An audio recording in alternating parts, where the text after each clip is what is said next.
Good afternoon, good evening. We are going to give folks a few moments to jump on. I'm looking forward to our discussion tonight. We're talking about stop waiting for the perfect time tonight. So many of us are guilty of waiting before we launch, before we do something, waiting for the perfect time, those perfect conditions. And a lot of times we miss our window, we miss our opportunity because we're sitting there waiting for the perfect situation, the perfect opportunity, not understanding that we really have to forge our way, right? We really have to make a way, sometimes out of no way. So that's what we're talking about tonight. Stop waiting for the perfect time. Hope everyone has had a great week up until this point. I know it's Wednesday, hump week. Hopefully, it's been great, and everything from this moment forward will be downhill as you prepare to have a wonderful weekend. Hi, Cuz. How you doing? Good to see you. Yeah, we're going to get started here in a few moments. Tonight, we're going to be talking about stop waiting for the perfect time. Yeah, we get paralysis from over-analysis. We overanalyze stuff and we paralyze ourselves, actually, from moving forward in the things that we have this passion for, these strong feelings about doing, accomplishing, starting, and seeing it through, right? Seeing it to the finish line, if you will. All right.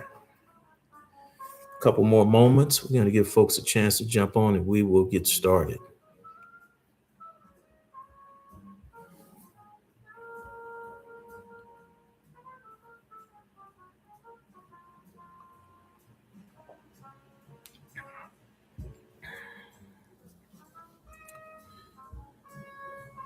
Hi, Dr. K.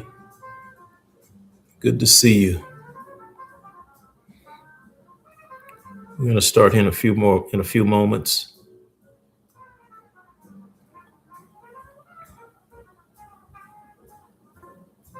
Hi. Has Ray made it back in town? Her and the baby girl made it back in town. I know they have gone to Japan. I know that was an awesome trip for them.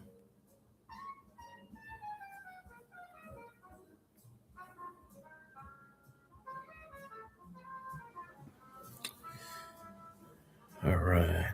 Alexa, pause.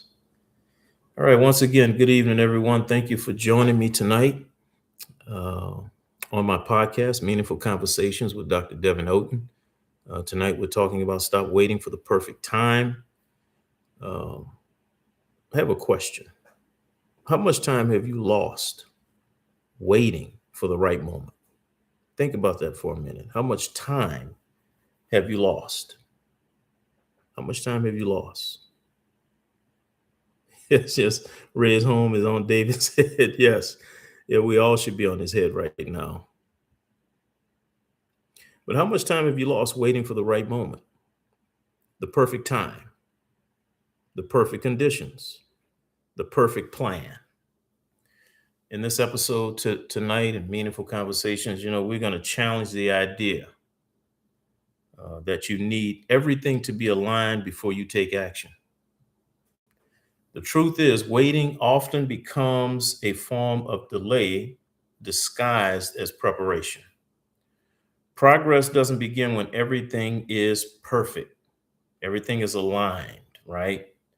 It begins when you decide to move, when you decide to move anyway, right? Things don't look great, things don't look perfect, but you have this desire, you have this want, if you will, to do some things, whether that be start a business, go back to school, get married, buy a house, whatever that case may be. Sometimes we just get paralysis from over analysis, if you will. So if you've been waiting to start something, this conversation might be a wake up call for you. I've never been shy about starting something. I'll tell you where I get caught up. Sometimes I get caught up not finishing, right? Those obstacles will rear their ugly head. Those challenges will come up out of nowhere, unexpected, things happen. And sometimes you say, you know what? Let me focus energy somewhere else. Let me do something else. And that's just fear, operating out of fear, right? So tonight we're talking about what will it take for you and I to not hesitate, not procrastinate, not wait for things to be perfect. So let me ask you another question.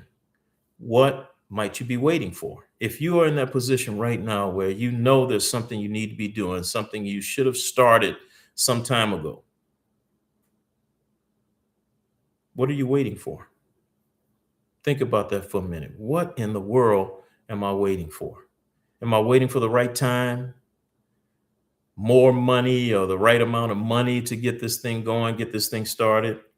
Maybe I'm saying to myself, I need more clarity, right? I need more information before I launch, before I do this. Sometimes we're thinking, I just need a little bit more confidence. I'm not motivated. I'm not confident that I can do this right now. I believe that clarity will come and that confidence will come at some point. But I have had experiences on the other side where I said, you know what? I am just going to take a leap of faith. I'm going to do this. I'm going to start. And I've had some wonderful results just starting, right? Without having all of the confidence that I needed, not seeing all of the alignment that I would like to have seen, not having all of the resources that I would have liked to have had before I launched. But if we are honest with ourselves, honest with our partners, our friends, those close to us, if we're honest, most of us aren't waiting for the perfect time. We're waiting for perfect conditions. And those conditions, when we're talking about perfection, it rarely happens. It rarely comes. Tonight, we're talking about why waiting might be the very thing holding you back. Isn't that something? It may not be the money holding you back. It may not be the alignment holding you back. It's the waiting. It's the hesitation. It's the procrastination that's holding you back. So perfection is a moving target, right? Because conditions can be perfect. Say, for instance, the stock market is doing well. Things are on the uptick. It's a boom cycle, right? It's a bull cycle as opposed to a bear cycle. And then the very next day, okay, I'm gonna get this thing started. The very next day, there's a dip in the stock market. We start to see signs that it's going to become a bear market. So the reason I bring up that illustration is perfection is a moving target, right? Conditions change constantly. The place where I'm from, down south, Southeast Louisiana, New Orleans, man, it could be, sunny and 70 degrees one moment, and in a blink of an eye, it can get up to, 98 degrees, 108 degrees with the heat index. You could have, a flash flood, thunderstorms come in out of nowhere. I mean, weather just changes like that. One of the first places I had an opportunity to live once I graduated from high school, I was in the Air Force at Lowry Air Force Base up in Denver, Colorado. Same thing. Weather, it was incredible how the weather would change. I mean, one day it'd be 80 degrees in Denver. The next day it'll be 40 degrees. Just unbelievable change in the weather. So perfection is a moving target. And research shows that perfectionism, a lot of us operate in that area sometimes or try to operate in that area. So perfectionism often leads to procrastination, not progress. Waiting, trying to make sure conditions are just right. That leads to procrastination, not progress.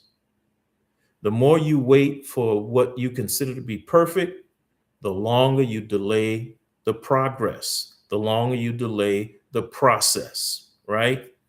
A good example, I can remember being young and just knowing you're about to get that butt whipping, right? And man, you try to do all kind of little tactics to delay that butt whipping. But if you just go ahead on and put yourself in position to get that thing out the way, the sooner you can move on with your life, right?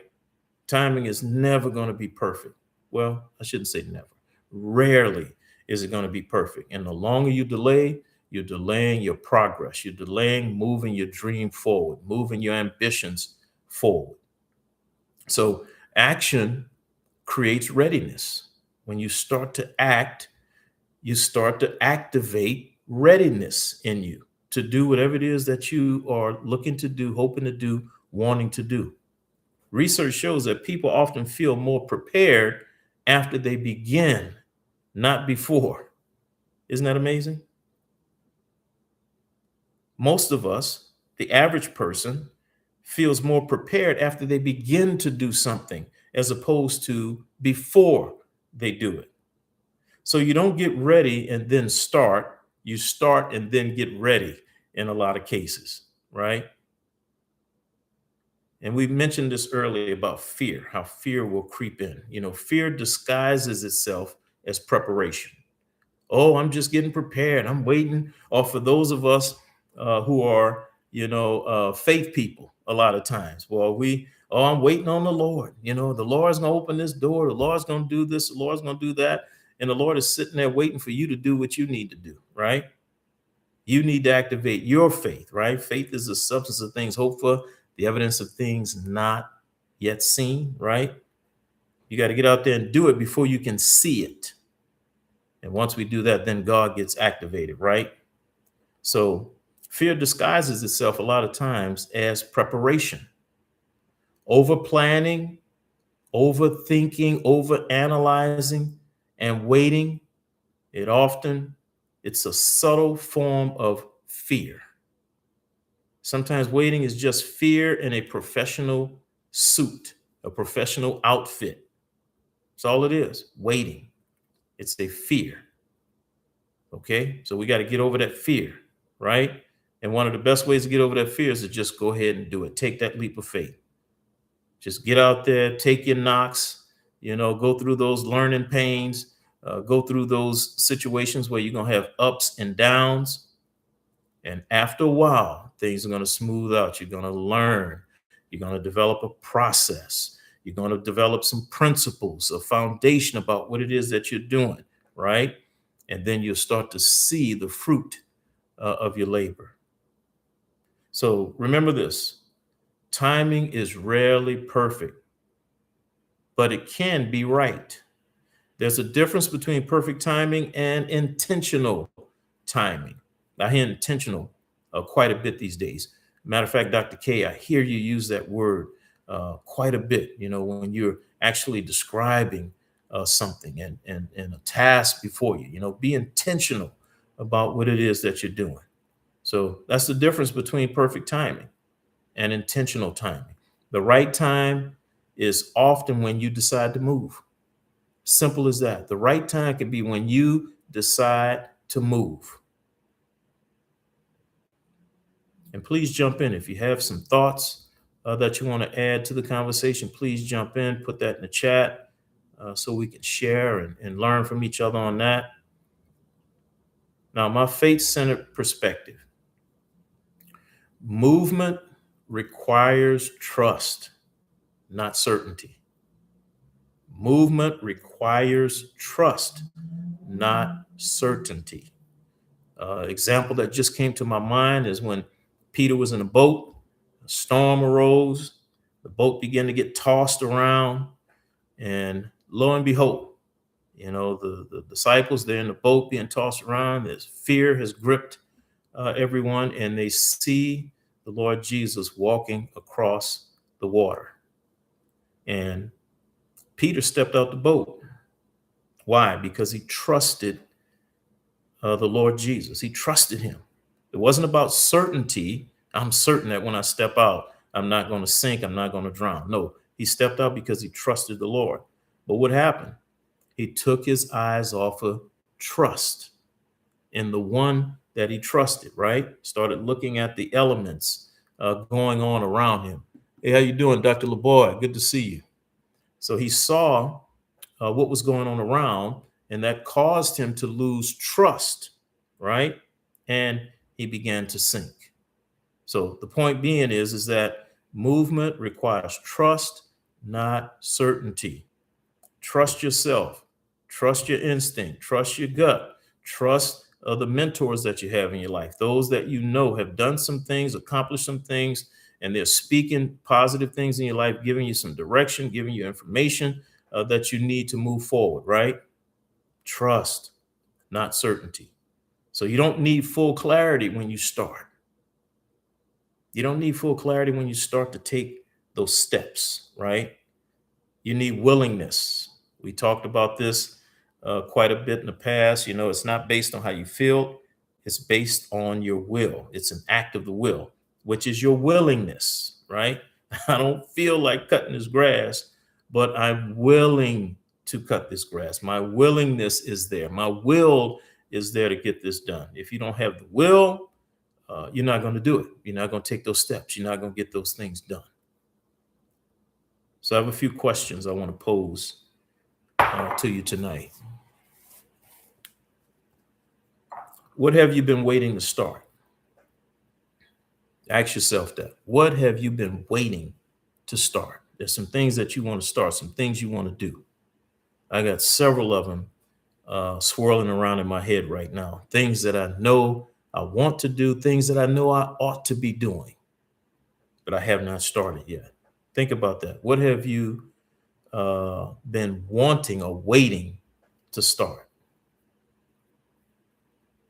And you can share that in the chat if you'd like. Next question. What are you telling yourself you still need before you begin? What are you telling yourself? That's how we talk ourselves out of things. We're telling ourselves, well, I need this before I begin. I need that before I start. I need the other before I can take this initial step. What are you telling yourself you need or you still need before you get started, before you begin?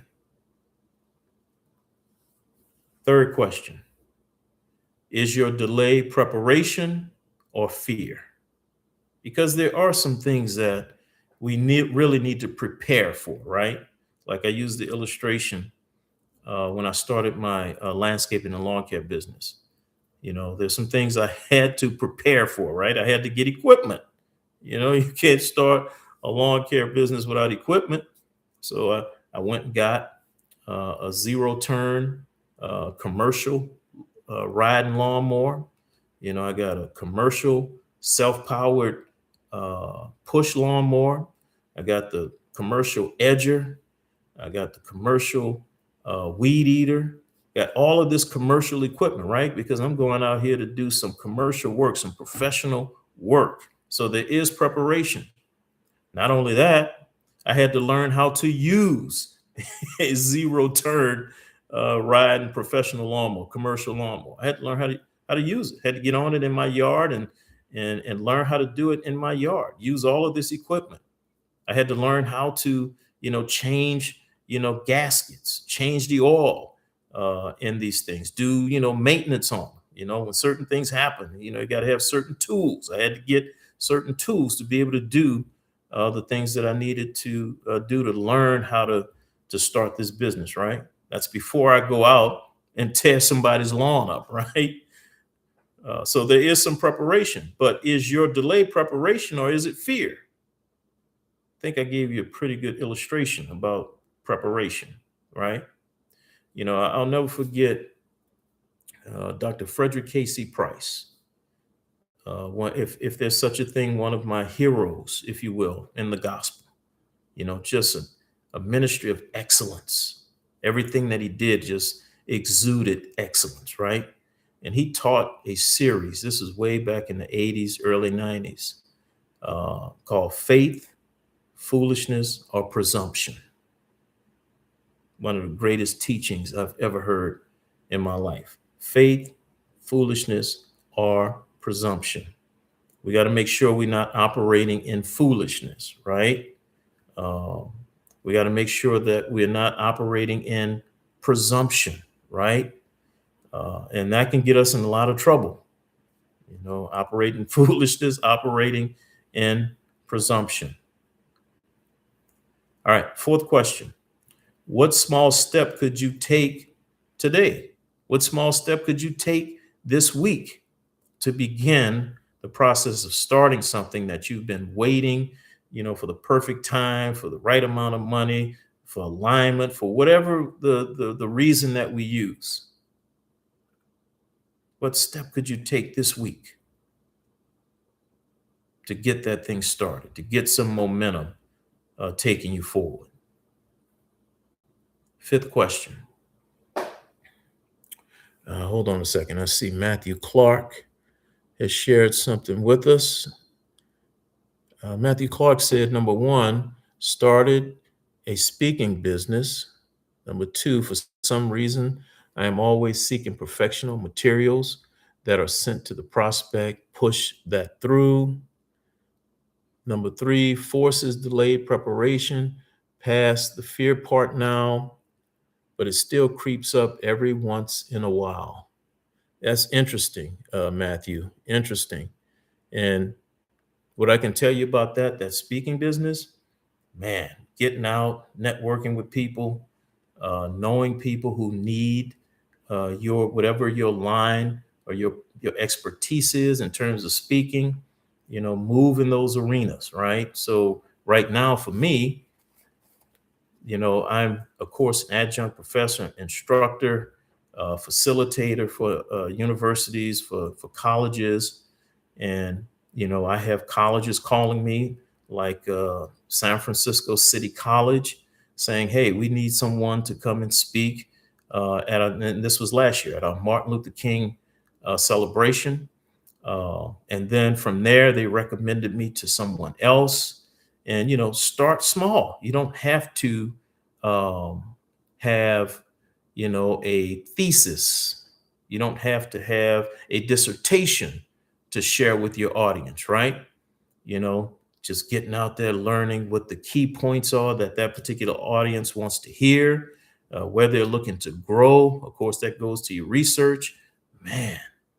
And you just get in there, those TED Talks. If you get a chance to look at those TED Talks, of course, they can be lengthy, but the ones that are really impactful and the ones that really minister to me are those short ones. And matter of fact, I use them in my classes. I use them in my lectures. I will put a TED Talk up there depending on what it is that I'm talking about. 2-minute, 3-minute clip of something that's really short and impactful, something powerful, gets the attention of the audience. And, you're speaking maybe 20, 30 minutes and you won't be forgotten. And folks will share, your information, man. You got to get this guy to come and speak, or this lady to come and speak at your event. So I see Matthew said, fourth, sent out an electronic press kit to a new prospect and didn't blink twice. Yes, there you go. Okay, very good. Yes, let me see. Dr. K says, yes, step out on faith and networking groups for speakers. Absolutely. And there's some software. I have a fraternity brother of mine, Brother Terrence Higgs. He's a pastor, and he started a company called Speaker Realm. So Matthew, look that up, Speaker Realm. And if you'd like, I can get his contact information to you. Excuse me. That's Terrence Higgs. His company is Speaker Realm. The last message I got from him, he now has 96 speakers signed up to his platform, and his platform is generating speaking opportunities for those who are on the platform. A matter of fact, one gentleman who's on his platform got an opportunity to speak at a school in England. I mean, one of the top tier schools like Oxford. I can't remember exactly what school it was, but through that platform, speakers are getting these speaking opportunities all over the world. Yes, Speaker Realm. That's it, Matthew. Speaker Realm. And the person you contact is Terrence Higgs. That's Higgs. And if you'd like, I can share his contact information with you. Yes, networking groups, Dr. K, for speakers. Absolutely. Okay, my last question. What would happen if you started before you felt ready? What do you think? Our mind plays tricks on us. Our mind is constantly telling us things. What would happen if you started before you felt ready? What do you think will happen if you started before you felt like you were ready to get started? Yes, that's exactly. Well, his name is Terrence. Instead of the A, it's an E. Terrence Higgs. But yes, that's his name. Absolutely. So, what would happen if you started before you felt ready? I know there'll be some anxiety, right? There'll be some nervousness, right? There'll be some apprehension, if you will.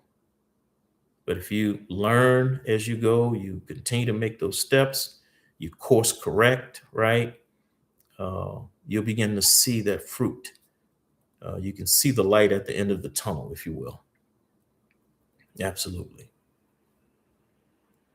All right. I didn't get a chance to share this, but please go to my YouTube channel, Meaningful Conversations with Dr. Devin Oaten. Please subscribe to the channel, hit that bell, like, share this with your family, your friends, your sphere of influence, your network, as we continue to grow and build our presence, our online presence, get that algorithm, sharing our content, with more people and more groups around the world. And once again, I thank you all for being here with me tonight. This is a relatively short one for us. Sometimes we go 45 minutes and even an hour, but tonight is not as long. So I want to share this with you before you go. Now, thank you, Dr. K, for being here and being an inspiration to me and the things that I'm doing now. Uh, Thank you. Uh, so you don't need perfect conditions. I want to make sure we get that point across.